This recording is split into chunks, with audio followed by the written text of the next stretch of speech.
Kaylee Law is a council member from the city of Walnut, California. In 2024, she became the youngest ever elected Asian American council member in American history.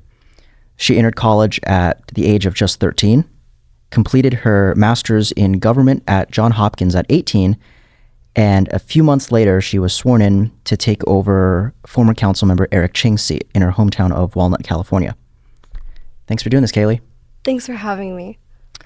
So I want to know who you are, where you came from, and how exactly you completed your master's and became a councilwoman at 19.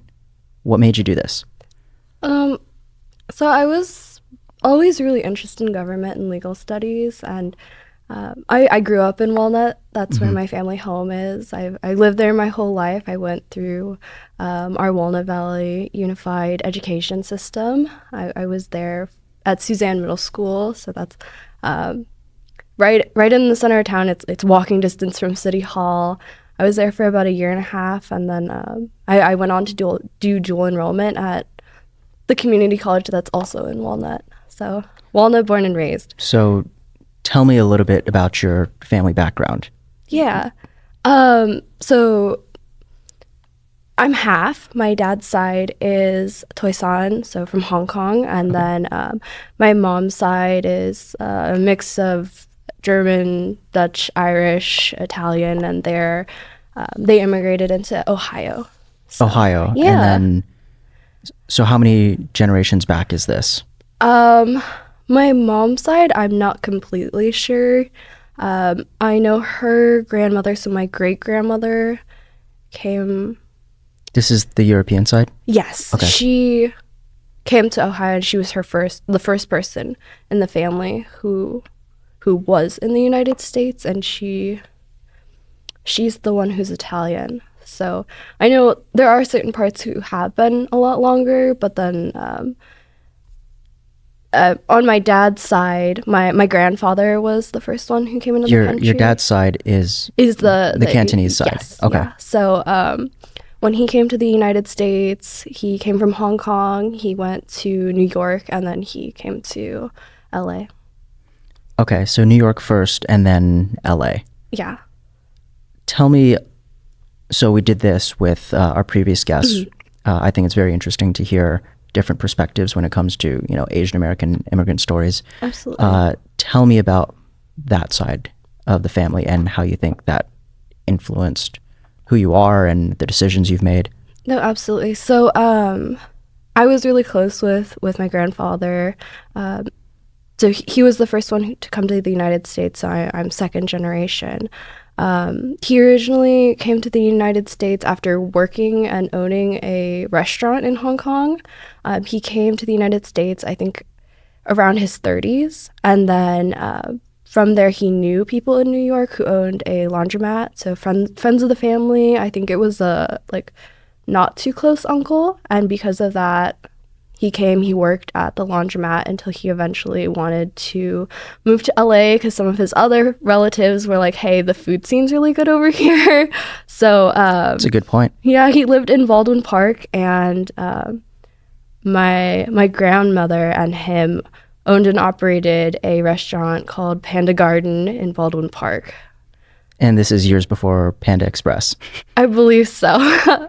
So my dad was the only child of my grandmother and my grandfather, but then she ended up passing away from cancer when he was about 4, and my grandfather ended up remarrying and having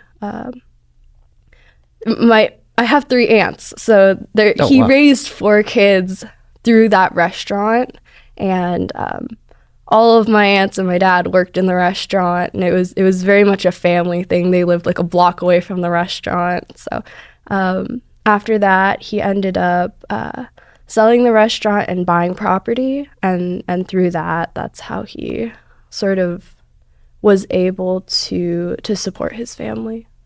Do you think that's a common experience to have Asian immigrant families start in restaurants? Because I've heard this story a lot, right? You're not the only person that has kind of shared this about your background. And I was wondering if there were more people, Walnut area or SGV area, that you've heard have sort of a similar story to that.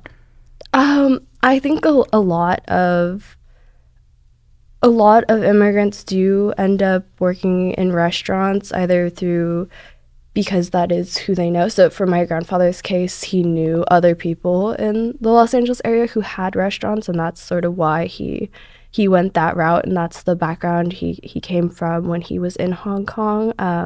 My grandfather, to the day he died, he never spoke English, so that was just, I mean, he was really good at cooking, so I think that was just his skill, and he worked off that. He ended up having a middle school education, and that's where he stopped when he was in Hong Kong, because all of his What year did he come from Hong died. Kong? I'm not 100% sure. Ballpark. I'm not 100% sure. I just knew he came when he was about in his 30s. Okay. And so probably like 65 years ago, 65 something years like ago? that. Okay, Yeah. okay. And then tell me about, well, you talked about your grandparents coming here. Mm-hmm. What about your parents? Yeah, so both my parents were born here. My dad is bilingual. He speaks Cantonese and he speaks English. I never really got a chance to pick up the Cantonese. I can get away a little bit in dim sum restaurants, but besides that, my dad worked in the automotive field, and my mom worked in sort of as a business analyst for Southern California Edison. So both of them, they didn't attend college, so they didn't have a college education. So are you the first person in your family to go to college then? Yeah, in my immediate family. Really? My aunts went to college. Okay. But neither no, of my parents in your did. immediate line. Yes, yeah. So I guess I'm just trying to understand. Both your parents finished high school. Yes. And you said your grandpa has a middle school education from Hong Kong. Mm-hmm. So how does that translate? You know, your grandpa has a middle school education. Your parents have a high school education. How is it that you were able to finish college at the age of 18 with a master's? Like what happened in between those two? My parents were always really supportive of education, and my grandfather always put a really big emphasis on education. I was homeschooled by my mom, so after I was born, she raised me and my brother. She was a stay-at-home mom. My dad worked. We were homeschooled. I was homeschooled up until I ended 6th grade, and then I started 7th grade at middle school and public middle school. But my brother went all the way, homeschooled through high school. But after that, just I think it was 7th grade, the summer between 7th grade and 8th grade, I took my first college class. So my parents have always been extremely supportive of me getting an education. I think everyone has different paths. So my brother totally isn't interested in that, and he's really good at trades. Did you have to apply? Was it community college, or how did you get into that first class? So I did dual enrollment at the community college, and I had to apply. I had to take a reading test, a essay test, like timed proctored essay, and then I think it goes to a panel of professors to look at, and then I think there was also something for math. Were there other 7th graders that were also competing to enter a community college class? I hadn't met any, but okay. I'm not sure. Yeah. So, remind me of the college you started attending when you were 13. Yeah, so I went to Mount San Antonio College, which is the community college that is in Walnut. It's right next to Cal Poly Pomona. Okay. Mm-hmm. And you're there for how many years? I was there for, I want to say it was technically 2.5, because I started, your associate's and degree? Then I had to do half of because of the paperwork and getting me back homeschooled so I could do the dual enrollment again. I did half a year at the middle school again. So it was the summer, so I took 1 semester, and then I went like back to regular fall session middle school. This was one semester of 7th grade, 8th grade? Eighth grade. 8th grade, Yeah. okay. And then in the spring of what would have been the rest of my 8th grade year, I started taking college classes basically full time. So a full Really? load. So Yeah. so a full, by the time, and what It year was is like this? 4 classes. That was 2020. 2020. Yeah. During, And it was still in person at the time. okay, so yeah. this is before March 2020. Yeah. So second half of 8th grade, you're not dropped out, but you're fully done with middle school, and you're now taking community college classes full time. You end up getting your associate's degree, or how long did that take to move on to the next step? So I think it was 2 years, and I got 3 associate's degrees. Hold on. So hold on. You're homeschooled, and then you do, sounds like what, 1.5 years of middle school, and then you do community college for 2 years, and you have 3 associate's degrees. Yes. What are they in, and how difficult was that? So a lot of them, you take your general education courses, and then it would only be like a few courses extra to get the extra degree. So I really thought it was something enjoyable. So it was history, English language arts, and political science. Okay. Yeah, but I took courses from, I want to say 4. You must enjoy school a lot more than me, that's for sure. I did really enjoy it, and I think the aspect of being able to explore like other things other than just what I would have done in high school was particularly fascinating to me. But yeah, I took classes from about 4 different community colleges, maybe 5 to get all of my classes So in. it wasn't just San Antonio. So the bulk of the classes was, but if I couldn't find a certain class, because I was lowest priority registration, I would Is that because you were younger, or Yeah. what? Okay. so to give like priority to their students who need to graduate. Yeah, so I would kind of shop around at different community colleges for the classes that I needed, and then just transfer. What them other over. community colleges did you attend? It was Mount Sac, Citrus, Merino Valley, and And these are all kind of SGV. Riverside Community. This is all SGV 626 area, or where? So Citrus is in Glendora, and then Inland Empire. But those thankfully were online. I think it was like a history course like that I just needed for credits, and I would just take it from over there. What span of time is this? You said you started in 2020 before March. Yes. In person. When did you graduate? 22. 22. Yes, Did you have to go back in person?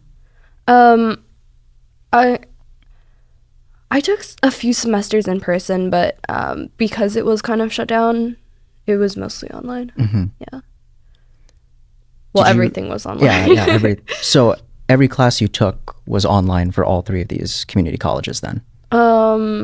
For the most part, the only one I took in person was Mount Sac, and that was Okay, and that's- 2 or 3 semesters. Yeah. And that's probably very close to where you live. Yes. So you finish with 3 associate degrees in 2022. What was the next step after that? It was originally I planned on competitively swimming for a D3 college. So I was signed, and Which one was this? so I was originally planning to go to University of Laverne, but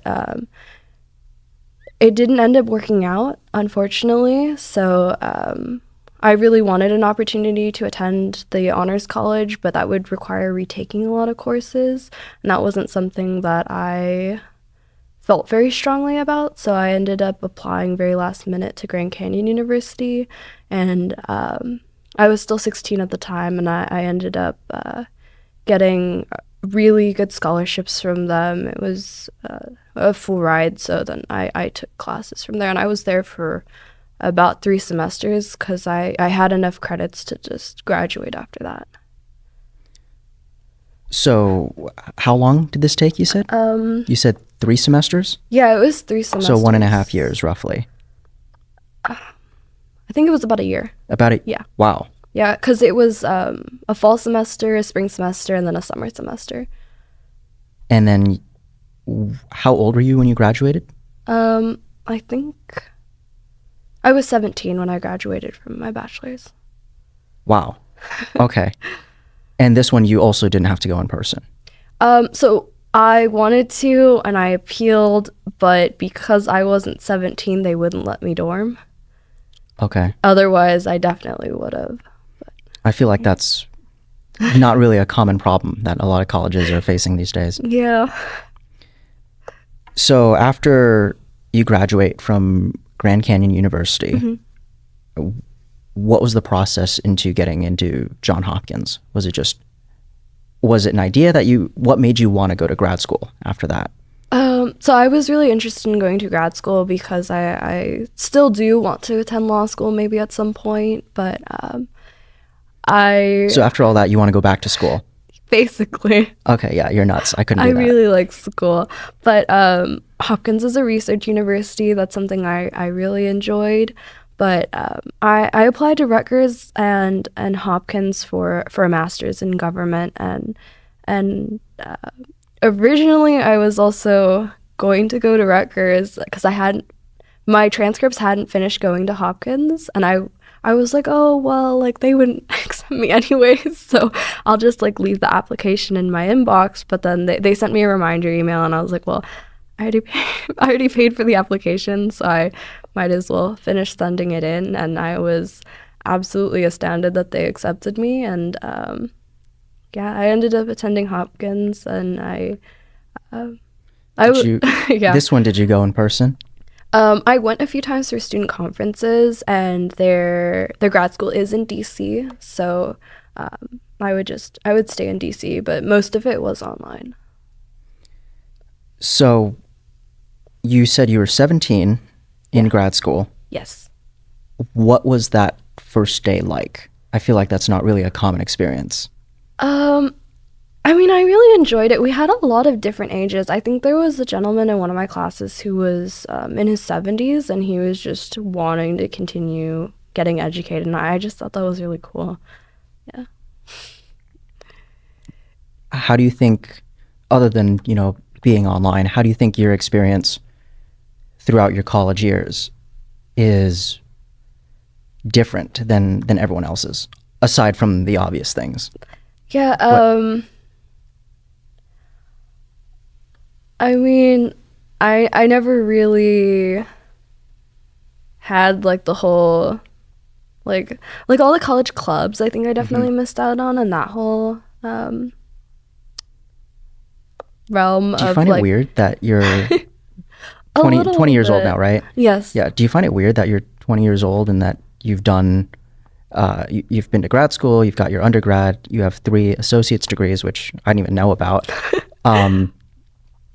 What is that like? Like, what is your perception of that? Has that realization hit you? I mean, I guess not. I mean, to me, it was just pursuing things I was really interested in. So that's kind of how I, writing my thesis was an absolute, labor of love. And, that would have been my senior high school year. So I would always just plop down at a little, coffee shop or cafe and grab boba and just write, 20 pages for my thesis. And, that's something As one does really casually enjoyed. When they're a senior in high school. No, I really enjoyed the research aspect and reading all the case law, and that's just something. What was your thesis on? The Chevron doctrine. Break that down for me. Yeah, so it's administrative law, and I was very, very, very fortunate to go to grad school during which they overturned the case. So, sorry, what was the case? I don't even. Chevron. Okay. Yeah. So it's the Chevron doctrine, and it's in regards to administrative law. They had a case. They overturned it, and most of my research was focused on surrounding legal doctrine and how the court's ideologies would play out. So that's more the side I focused on. What was the doctrine itself? Why was it ruled, and why was it overturned? Sure. So they overturned it in a sort of, I don't want to say surprising, but there's a lot of concern throughout them overturning it because everyone wasn't sure what they would replace it with. So it's basically deference if a federal agency gets to say X, Y, and Z, they're allowed to be more specific in their decisions, and the court can say, hey, sure, that's okay, because they have the knowledge or expertise for that, but the concern is them going too far. Wait, so who has the jurisdiction to repeat that for me? Yeah. So the federal agency can be specific based on so congressional legislation. They can specify things when they are going about their administrative. So it gives the courts ruled that federal agencies have more leeway when it comes to enforcement of congressional legislation. Okay. Yeah. Yeah. But then after they overturned it, it's still figuring out based on what cases come next, how it will proceed from there. Yeah. Was there a reason it was overturned, or when was the original ruling? So they overturned it I'm trying to think when I was in grad school. It was a little over, I want to say it's was it overturned when you were in grad school? Yes, yeah. Oh, okay. So I tried to plan it out. So I was trying to hope that my second semester they would overturn it because I knew it was on their docket. But then they ended up overturning it in my last semester, so I focused heavily on the ideology of each justice based on their presidential appointment. Yeah, so it was just interesting to sort of dive into and see what sort of research there is out there and how it can be applied to other things. So what I'm sort of sensing is you graduate with, you said, political science and history and English for associate's degrees. What'd you get your undergrad in again? It was government with government. an emphasis in legal studies. So government legal studies. You graduate with a master's in government at John Hopkins, and you're thinking about going back to law school. Is there something specific that drew you to history, government, public policy in particular? I always really enjoyed the analysis of public policy. So breaking that down and seeing the impact in real life. Yeah. And how did you make the transition from being a graduate student to deciding to run for city council? So between when I actually got all the nomination paperwork, I think it was about a week in between when I defended my thesis. And sort of after that, it was just running my campaign until November. So what year did you graduate John Hopkins? 2024. Okay, so 2024. And you said there was overlap between that. I graduated over the summer. Okay. Yeah. So I spent 3 semesters at Hopkins. Okay, 3 semesters. And what was that first conversation like when you were thinking about running for city council? I feel like not a lot of people pick up city council as sort of a side hustle or hobby. Yeah. Unless your name is Andy Porkchop. But I was really involved with some of the local nonprofits. So because also attending most of the school online and then traveling a little bit here and there, I was very fortunate to always be in Walnut and stay involved. So it wasn't like I just moved back from grad school and was like, hey, I'm going to run for office. So you're doing nonprofit work in conjunction with getting your degrees. Yes. So I was on the board of directors of our Chinese American Association of Walnut. And I resigned now because of the bylaws, conflict of interest between being an elected official and on their board. And then I'm on the board of directors for the Purist Group, and that's a charity nonprofit that is automotive enthusiasts, and we have our yearly toy drive, and that's it's a car show / toy drive, and then everyone gives toys to go look at the cars. So yeah, so I've always just in Walnut. Was there something specific that compelled you to run for city council? What was that first conversation like when you made that decision? Was it just kind of like, oh, maybe I'll do this, or did someone push you, or one of the nonprofits ask you to run, or how did that happen? I think I was thinking about it. I think it was around December the year before I ran, so maybe so 2023.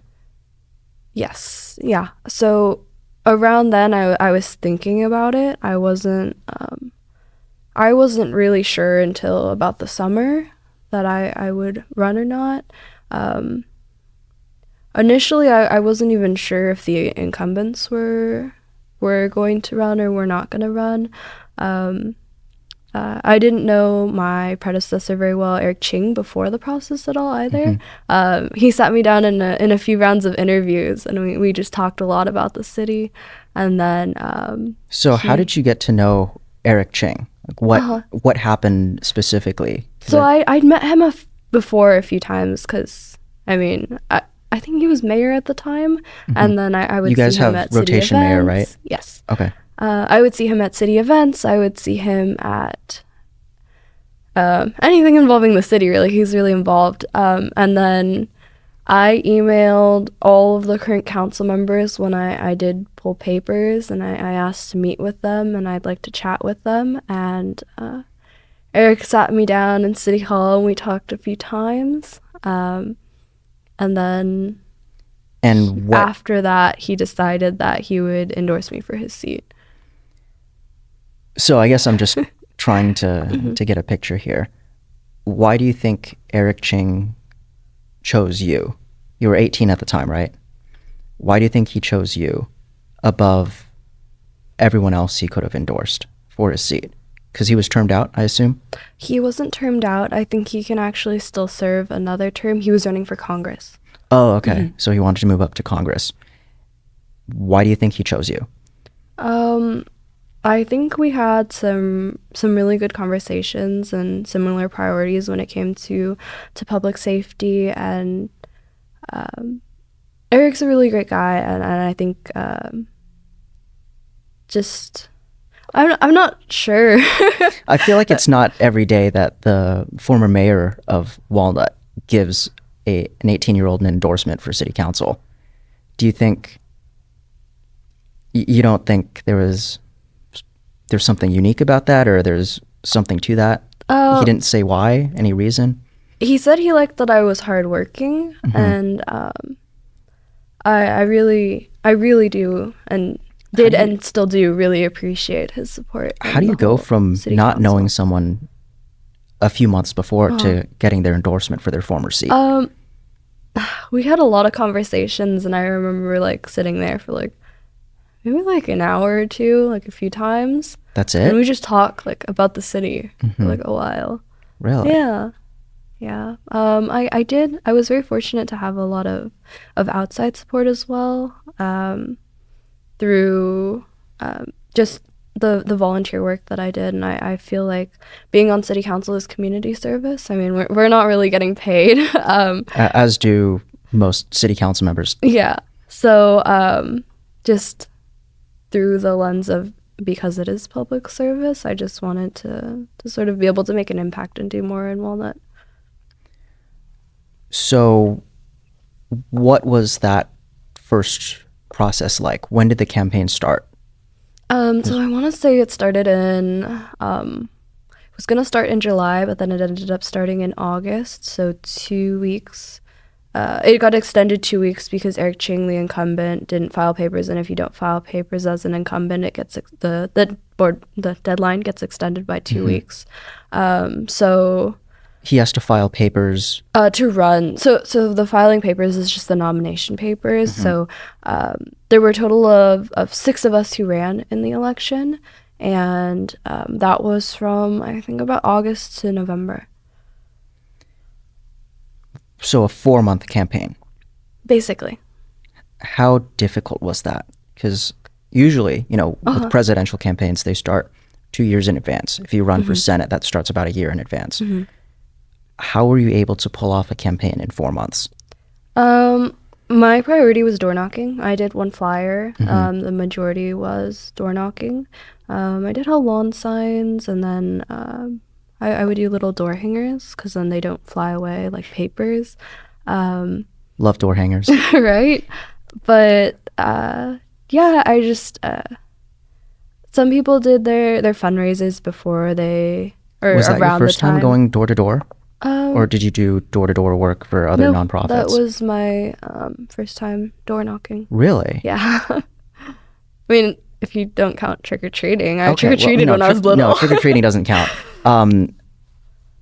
But what was that? I guess I'm still trying to understand, how is it that you decided to just kind of throw everything into this all of a sudden after you graduated? Because obviously, you're still involved with the community, you're doing nonprofits and things like that. But to go from no prior political experience, right? Didn't serve on a commission. No.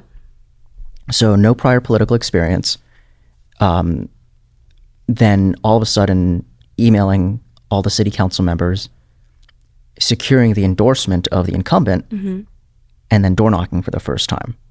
Was that a lot to take on, or how did you feel going through all of that? I'm pretty like 110% into whatever I put my mind to. And I feel like in my life I've had a lot of sort of redirection. Like I was gonna go to a certain college to swim. It didn't end up happening.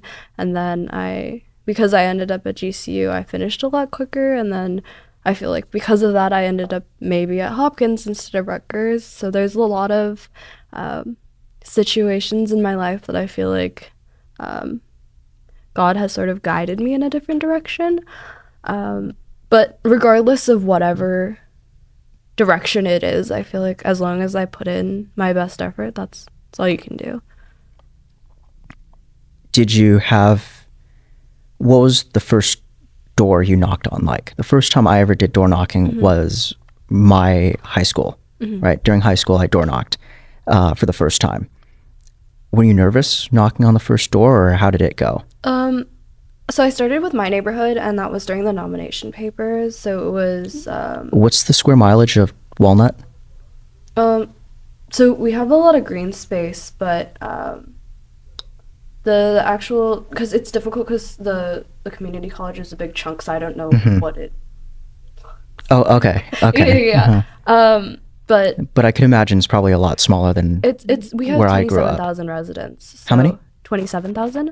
Oh, that's really small.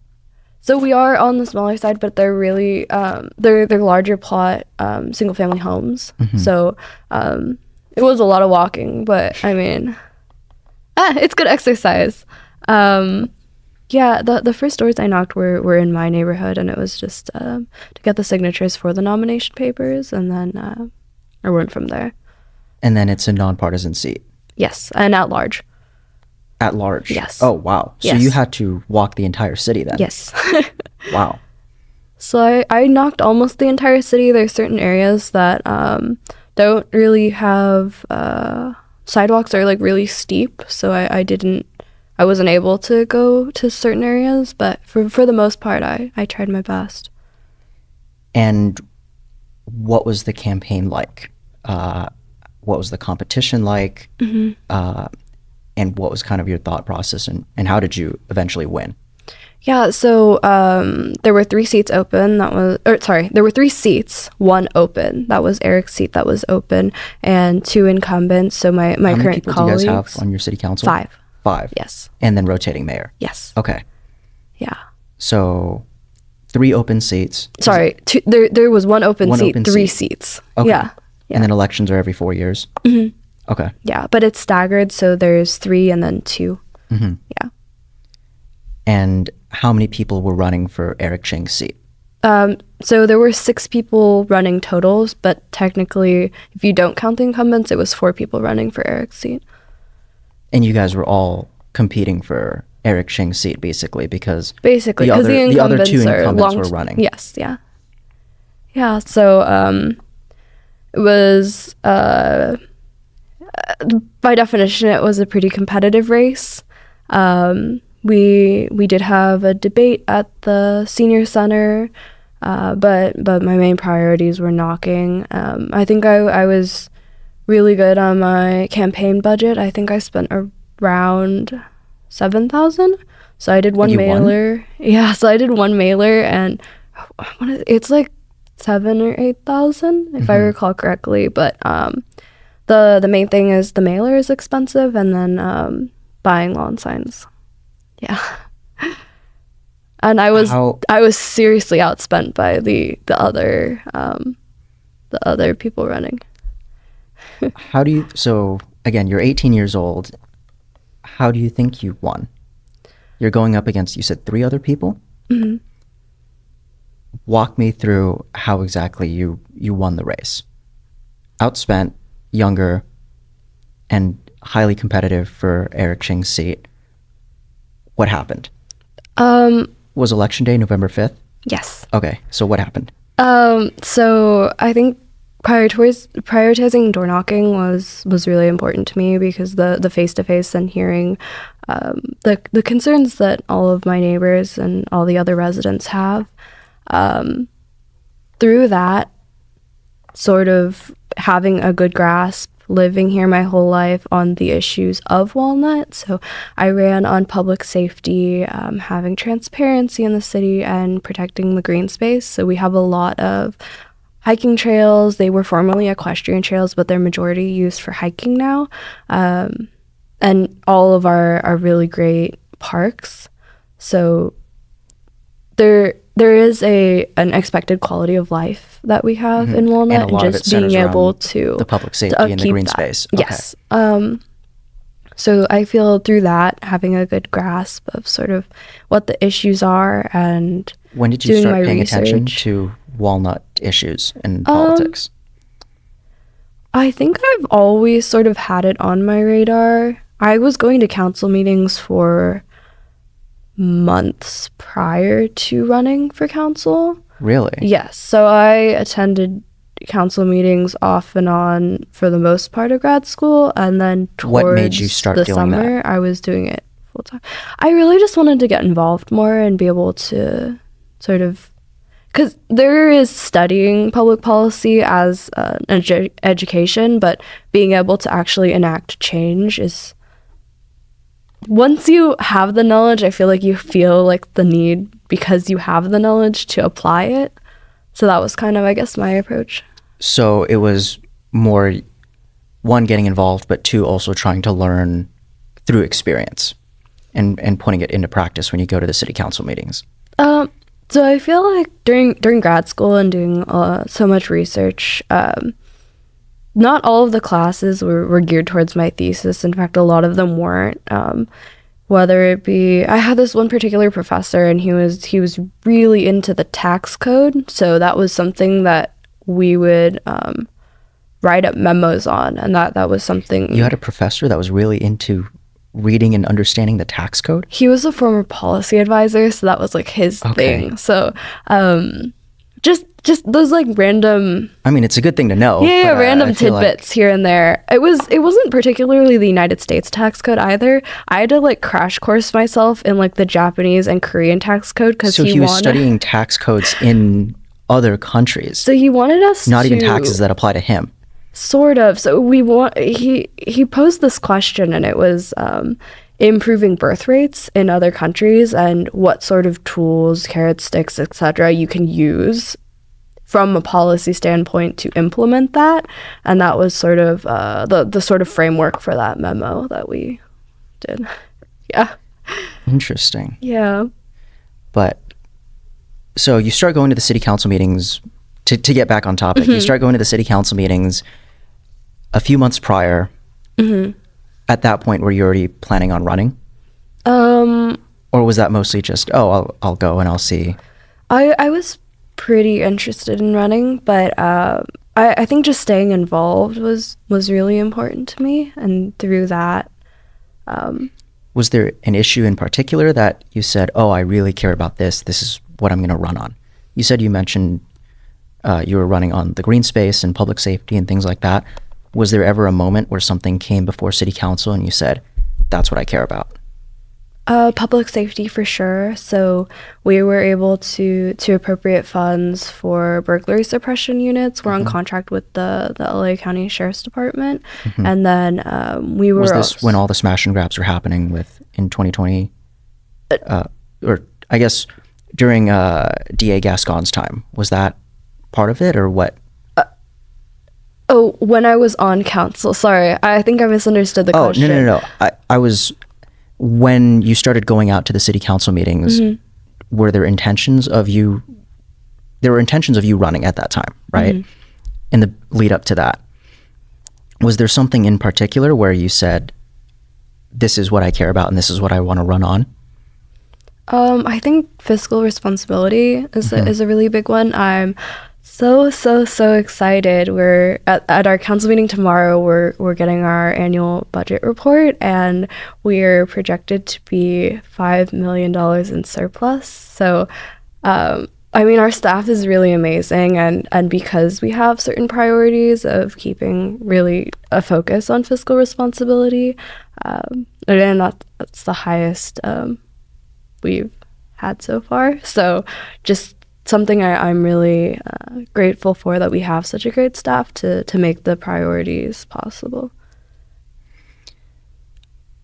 What was it like in the lead up to you winning? Did you ever get that, oh, I like what you stand for, but I just think you're too young? I think that happened a few times. I wasn't exactly advertising my age. So, smart call. When I was running, I was 18. I turned 19 3 days before the election. Between my education and some of my background. When did people find out that you were 19 and they're like, oh, we just elected a 19-year-old? Some of the Chinese media outlets knew that already, and I think they were already publicizing it when I was running. And I feel like if I were your opponent, that would be something I would publicize. How did you navigate that? How did you play that? Yeah, we do have a really large Asian community in the city of Walnut, and talking with parents and sort of being able to connect with them on that level in terms of... How large is the Asian community? We're about... I want to say it's somewhere between 64 and 67% Asian. And just being able to connect with the parents and be able to say, these are the priorities I'm looking at, and this is what I think is a really good direction for our city. And I think that resonated a lot. Being able to sort of approach it from that way. Just because I don't have all the when anyone starts on city council, they hadn't been on city council before. Regardless of who it is, they have to sort of learn and navigate that, and that's something it's a whole different beast when you're actually inside the chambers versus just watching and going to the meetings. Yeah, absolutely. And I think there is no experience you can have to... You can't be a city council member if you're running for whenever anyone's on a city council for the first time, that's their first time on city council. Yeah, of course. Yeah. So November 5th happens. Did you know the results right away? How close was it? So I think the first check that I did on election night, so I was in third by maybe 500 votes, and that absolutely scared me because it could mail-in ballots, it could flip at any time. I was probably up until 4 a.m. because I just kept refreshing the website. But that night, I actually went and collected up all my lawn signs because there's a certain deadline that you have to have all your, like, you're not allowed to have lawn signs up anymore. Really? Yeah. So I went that night and I cleaned up all the lawn signs, all of my lawn signs in the city, because I was like, I would so much rather be just picking up lawn signs than sitting at home worrying. And refreshing it constantly. Yeah, but I did refresh it constantly for a while, and I want to say it ended at like a 1,000 or 1,500 gap. I would have to check. I don't exactly remember, but there was a decent gap. There was a decent gap of, you said, at least 1,000 votes between. I want to say so. You were in first place, and then third. So the two third. incumbents came in first and okay. second because it's at large. Okay, I wasn't counting the incumbents. Yeah. Okay, so third. You said you were in third when the first update happened. Yes. And then you stayed in third. The gap pretty got much bigger. all the way through. Yeah. The gap got bigger. Yeah. Wow. So do you think the mail-in votes helped you? I mean, I'm not completely sure. I would like to think so, but when all the votes did come in, turnout was a little bit lower than I had anticipated. But yeah, I was so like it felt like a wave of relief, but also like I think I cried. I was like so overwhelmed that like this was an opportunity to be able to do more and like actually tangibly serve the community. Yeah, I would be shocked if I were you, being 19 years old and then elected. That I feel like I wouldn't believe it. Do you just kind of like go about your life and it's like, oh, well, this is my life now. This is kind of shocking. Yeah, sometimes like my friends will bring it up and I'm like, oh yeah. But I mean, to me, it's just that is life. But yeah, I mean, it was like when it was election day, and I think about the week after that, I had one of my current colleagues congratulate me that night, and I was like, oh, thank you so much, but I am not sure if I actually won that because there's still like a gap of 500 votes. But he was like, oh no, you got it. But I was like, I was so touched. But after that, it was kind of it was a lot of media, and that wasn't something it's something. Do you like the media? Do you like being in the spotlight? I'm very much an introvert. I am very much a nerd. I am very much just. And you run for public office? I know, right? I was not the greatest at giving speeches. I'm still not the greatest at giving speeches, but that was definitely something I had to like pick up on. You're doing okay. Okay. Something I had to pick up on real quick, but when I was invited to CBS and I was like in the studio, that was just it was surprising to me. Yeah. And how long was it between Election Day, November 5th, and you getting sworn in? I want to say it was 2 or 3 weeks. 2 or 3 weeks? Yeah. And then when was your first council meeting? That was my first council meeting when I got sworn in. So Eric opened he was mayor pro tem, so he didn't open the meeting. The meeting was opened. He was on dais. He came down during when they swear everyone in. He swore me in, and then I took his seat. And then I finished the council meeting. Yeah. And you guys debated legislation the day you were sworn in? Yeah, essentially. It was, some of it was budget related, but our staff tries to keep it a lighter agenda when it is bigger days like that. So, yeah, it wasn't anything too crazy, but something I was very proud of is the first thing I actually took a vote on was our upgrades to one of our parks to make it ADA accessible. Okay. Yeah, So what were your thoughts during that first council meeting? Was it kind of just like, oh, this is what I'm doing now? Or was it like, I can't believe I'm sitting here?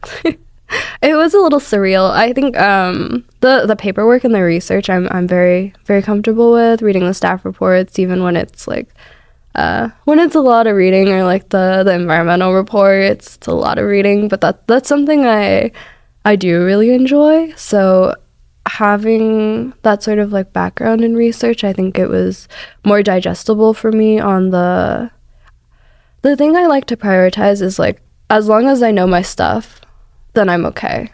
Like, I have no problem, like, having those conversations or debates as long as I do my research and I know my stuff. I shouldn't be worried, and I think that gives me more confidence in having those conversations. What would you say some of the issues facing the city are right now? Obviously, you talked about your first council meeting, making the park ADA accessible, budget. During your campaign, you talked about public safety and the green space. I think in this conversation, we've talked about Walnut being a pretty unique city, right? 64 or 67% Asian. Is it predominantly Chinese, Cantonese, or what are I believe it's Chinese, Taiwanese. Chinese, Taiwanese. Yes. Okay. Give me a little bit of a crash course into Walnut civic life. Sure. What are the issues? What's going on? Because I know absolutely nothing about Walnut. Gotcha. So there have been little things here and there, like in the history of Walnut, but sometimes there are bigger projects that a lot of residents are concerned about and come out for. It was much before my time, but we have a shopping center and we were going to get a Target and they wanted to sign the lease, but there was significant opposition and the council ended up saying no. Opposition to the Target? To the Target. They were concerned about, believe it was crime, but the Target ended up moving to Diamond Bar, the city next door from us. Just certain things like that. The reason for opposing the Target was crime? I'm not 100% sure. It ended up being a Stater Brothers for quite some time, but now it's vacant because Stater Brothers, the rent was raised and they ended up canceling the lease. So we're working very actively on the city side of things to try to get in another grocery store, but at the same time, any chance you guys were looking at getting a Buc-ee's there? I don't know if every single person they'll come. Every person I talk to in Torrance who's on the city council, I'm like, you got to get a Buc-ee's here. We need a Buc-ee's. We don't have a freeway that like goes through Walnut, so I think that might be a tough sell. Yeah. Okay. What else would you say is going on? Obviously, the fight over the Target. That was, I want to say the Target was like more than 10 years ago, if not more than that. It was a long time ago. But we have, there was a dog park discussion not too long ago. The council, prior to me being seated, paid for a contract to look into 3 different sites. Then it came back to council, and the 3 sites, there were concerns about all of them. One was really close to an elementary school. They would share a parking lot. The other one was right across from the same elementary school, and then the other one was really close to a creek. So there were just some concerns involved there. But by the time you assumed the city council position, it was already coming. They had already talked. The idea of a dog park had already been approved. It's just, where do we put it? Was that the situation? So it was more, let's pay to look into this. Okay. But that was sort of the conversation, and that brought out a lot of residents who were extremely passionate about that. Some had dogs, some didn't. We went through a lot of study sessions on that, and when it did come to council, like, our chambers were full. And that is something that it is a little overwhelming. And then there's a lot of people that are very, very passionate about certain locations, or don't put a dog park, do put a dog park. My emails were absolutely blowing up. And I mean, we're very fortunate to be worried about something like having a dog park. The other sort of big issue that we do have is all of our equestrian fences, all those trails. Did Walnut start as more of, forgive me because I don't know the history absolutely. At all. Did Walnut start more as a horse community, or what, like an equestrian? How did it start? Why do you guys have so much green space? Yeah, so our city incorporated because the residents weren't interested in getting absorbed by West Covina or Pomona. So they incorporated and we're basically like we're pretty square. Between West Covina and Pomona. We border both of them, and then Industry is right along, and then Diamond Bar is sort of adjacent to us. But they incorporated to not be part of those communities because they were very tight-knit. Yeah, but to answer your question, there were a lot of equestrians at the time, but mostly now they're just used for walking trails. Okay. And so why do you think, what were the arguments for and against this dog park issue, and why do you think it became so hotly contested? Yeah, so the location that was located next to the creek, I always had concerns about, as well as the one that's sharing the parking lot with the school. I could understand how dogs barking outside the classroom, if they are barking, would get to be a disturbance. But across the street, I thought that was the only one we should even look into, potentially. A lot of the arguments for or against are only dog owners will use it, and of those was it mostly dog owners that were coming out, or how? No, there were well, in support of, it was a lot of dog owners saying that they would support bringing their dogs there, and then there were a lot of residents who weren't inclined. I think the price tag does have a bit of shock value. It was ballparked like $800,000 to $1 million, and because of that, and that's before we go looking for grants and we go looking for park in lieu of funds and etc., and seeing what we can do to either make the grading more affordable and bring that cost down. But I know the price tag was something that a lot of people were concerned with. How do you think the demographics of Walnut, right, them being a predominantly Asian community, over half, the median age being in the mid-40s, how do you think that influences the issues which come before your desk? I do feel like... How does it influence the makeup of the community? No, definitely. In terms of sort of the overarching concerns, like replacing all of our fences, I think some of that, it's just timing. So those fences are probably as old as me, some of them, but they were... Some of them, so they have like a green tint now, and that's because they use certain chemicals that are now illegal. So we can't buy more of them. Not that, it's just because they preserve the wood like that, and it's not as ecologically friendly. It's safe, but it's just from my understanding. Otherwise, our insurance authority would be like, get those out of here now. But because of that, we do have certain concerns, and that's just sort of a timing thing. And it'll be like, because it's warping, because of all the water and etc., we kind of need to replace those and figure out whatever the next situation is. But that'll be a lot from our general fund. So just sort of pre-planning for all of that and making sure that whatever decisions now, whatever councils come after us, I mean, we want them to succeed as well. It's not just making decisions in the moment that serve us. It's more about longevity, in my opinion. I guess getting back to the question I had, Yeah. I think the demographics of Walnut are pretty unique, especially considering they're, you said 64, 67% Asian. Something around there. If I have my numbers correct, Torrance is about 38, 40%. Big cities like Irvine are around 40, 42%. It's shocking to me that Walnut has such a high Asian demographic. How do you think that has changed the city's community, its makeup, past, present, and future?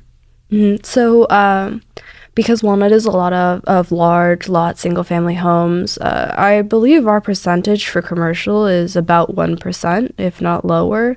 So we do not have a lot of zoned commercial in the city of Walnut. It's mostly all residential. Yeah, so we have a few larger, we don't have a mall or anything. We have 3 locations where supermarkets could be, and well, technically 4. One's a gym now, but we do not have a lot of commercial. But the commercial that we do have, we have a lot of boba shops. I think a lot of our commercial is the 1% of commercial all boba shops?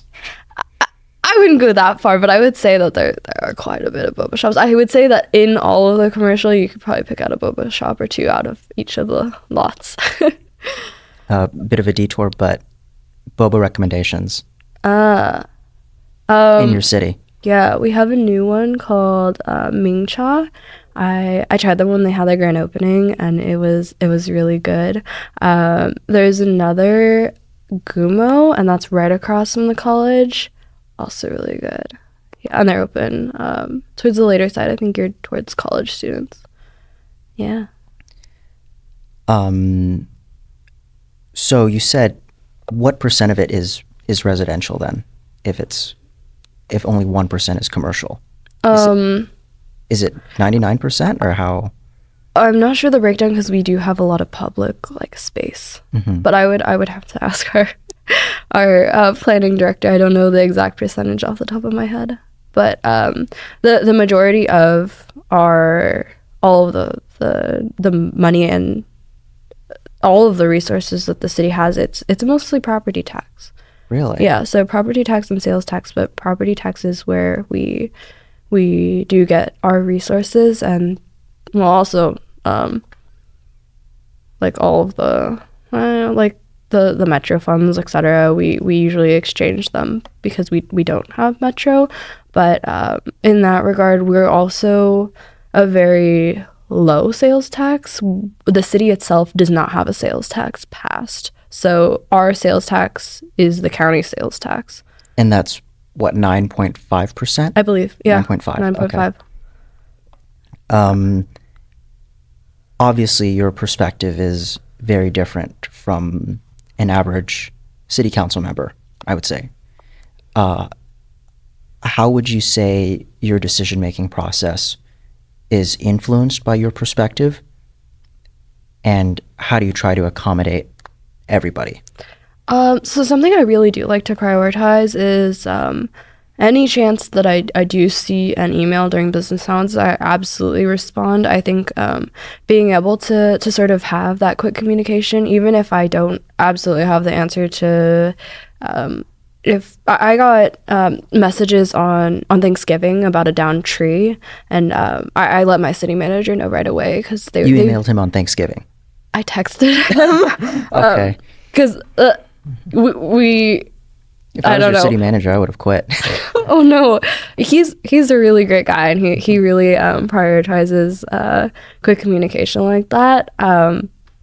That's his preferred way of contact, so I really hope I wasn't bothering him. But I just being able to sort of get that quick response, and it was leaning to fall on someone's house. Otherwise, if it was just there, it's no problem. But if it's a detriment to anyone, mm-hmm. we absolutely need to take care of that as quick as possible. But no, our staff is really great about that, and I think being able to get those quick messages out, even if it's not solved like that, regardless of what it is, being able to sort of help in any way you can, and being able to follow up when you do get the further information, I think that is definitely a priority. So you're one of the youngest council members in the entire country. What do you think the future of Gen Z leadership looks like, being a prime example of it? Not just, well, we'll start in San Gabriel Valley, but we'll also talk nationwide. Sure. What do you think that looks like? I think I'm very fortunate in my situation to be able to have had the support to pursue my education so young, and sort of get that experience and that education and work the jobs that I've had to be able to bring certain things and certain experience and thought processes to be able to serve on council. I would definitely recommend any young people who do want to get more involved. Get involved because you want to get involved. Don't get involved because you want to run for office, because I think those are two completely different things. I would agree. Yeah, I mean, when I first got involved with any of the nonprofits, that I didn't have any clue about running for city council. That wasn't on my mind. I think get involved because you want to get involved.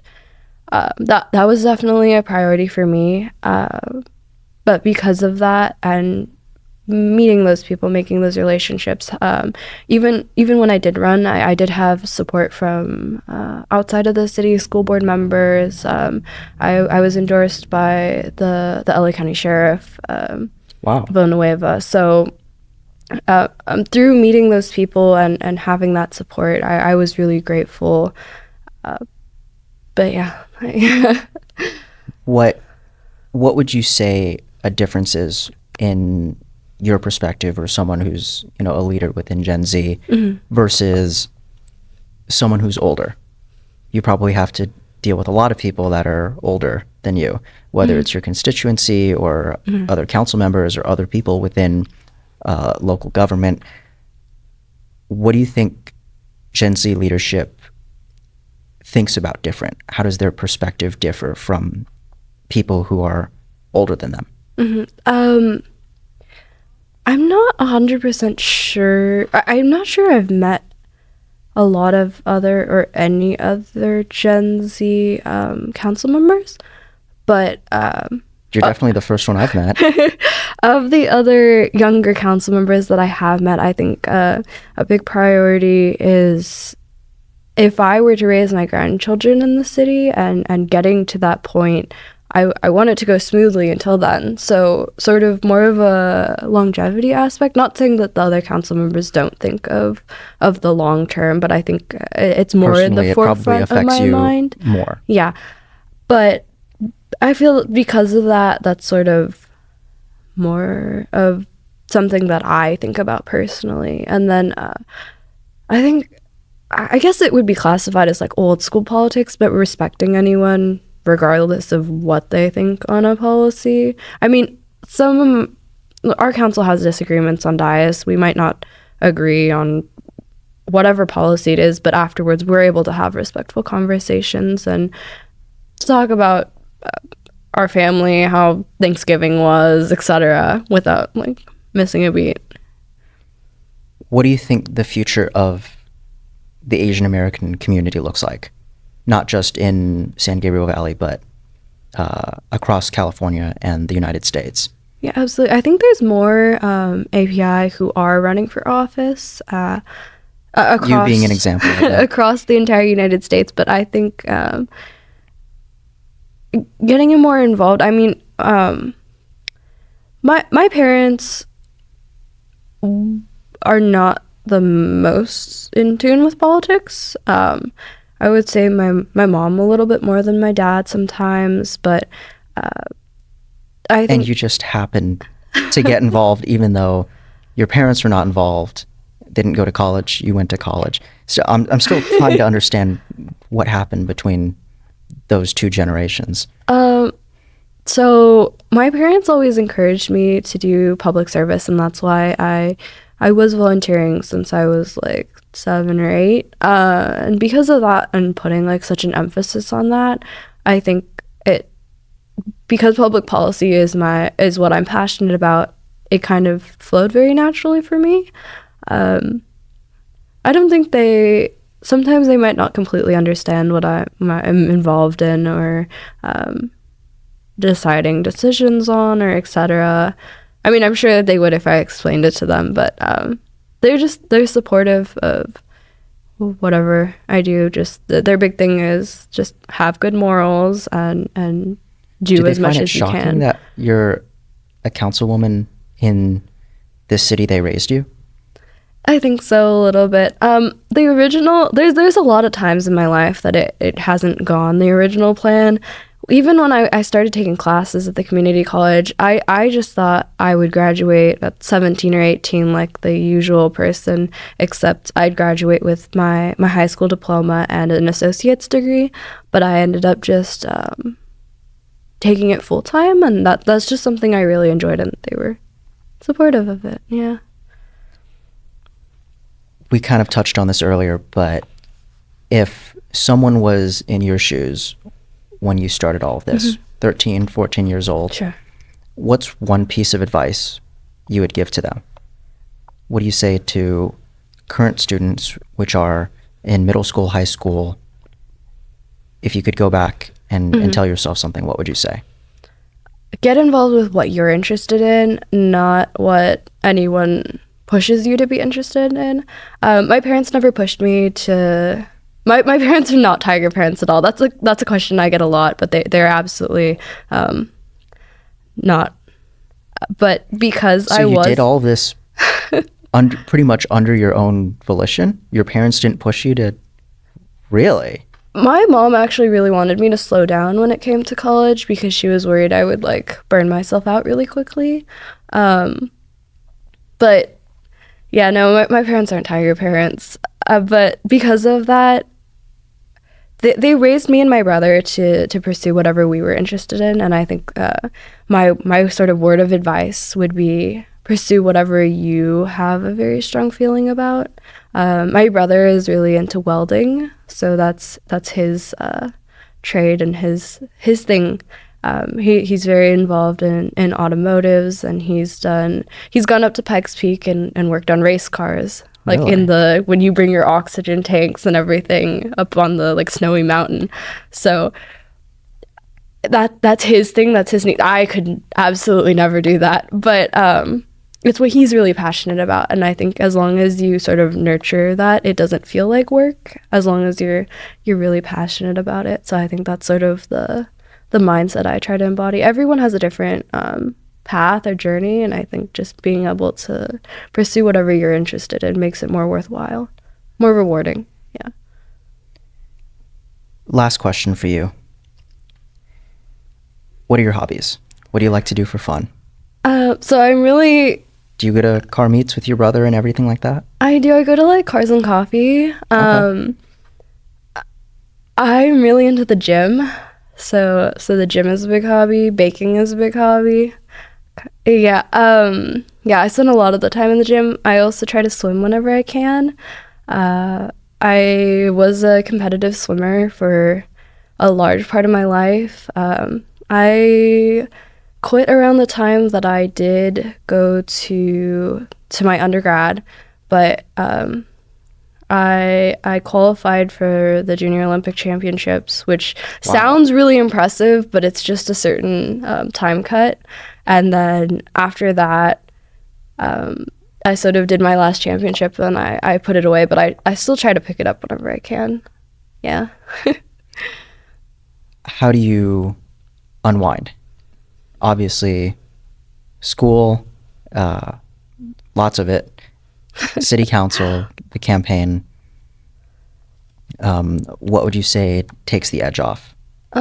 I really enjoy like trying new coffee shops, getting boba, really like trying new restaurants. Restaurant recommendations? Luscious dumplings in Monrovia. Yes. Okay. But I feel like I do also play video games. Really? Yeah. From time to time, a lot of my friends, like we stay connected by playing video games. I play Teamfight Tactics on League of Legends, and that's like auto chess. So you might be the first city council member I've ever met that plays League. Well, that might be the biggest scandal I've heard all week. Oh no. I'm kidding. It's TFT. It's okay. Okay. Yeah. So video games, gym. I really want to get into snowboarding, actually. Snowboarding. So I just started buying everything to go snowboarding. So like I just got the boots and like the bindings, and I actually got like the snowboard. So it's like all in my garage, and I'm just waiting until like it snows again. I really hope, like knock on wood, I hope I'm good at it. But where do you go snowboarding? I think it's Mammoth. But my friends are like, well, okay, there's not a lot we'll of go. snow in right? Walnut. Yeah, no. we get 0 inches. So I think I'd have to drive up, I think either Mount Baldy or Mammoth, but I haven't even gone snowboarding yet. I'm just really excited to go. So I hope that's a new adventure. Yeah. Anything else you'd like to share? Any last thoughts, comments? I think the main thing is just stay in what you're passionate about and get involved when you can. That's just sort of the main philosophy I sort of try to use, or any advice that I would give to anyone. I'm really fortunate to be able to speak at colleges or high schools sometimes, even sometimes at the middle school. And I mean, it's always great, like, talking to the students. So and the coffee chats. I always like to prioritize that. Yeah. Kaylee Law, thank you. Thanks.